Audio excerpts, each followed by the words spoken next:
Yeah, sorry, I forgot to turn the camera on before I got started. But this here is a piece of 1 inch thick by 6. It's a cutoff from, I got it at the scrap yard. I need to make something that's 3 inches wide by 24 long. And I don't have a big torch. And I have a plasma cutter, but it's not going to cut 1 inch. So what do? I nibble away at it with my Bauer cordless 5 3/8 inch metal cutting saw.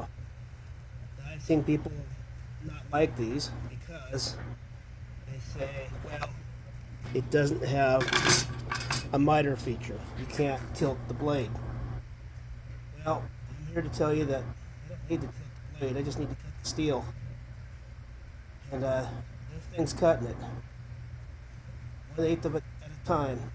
So basically 8 passes, but it's going through it. And as you can see, it's making a pretty nice cut.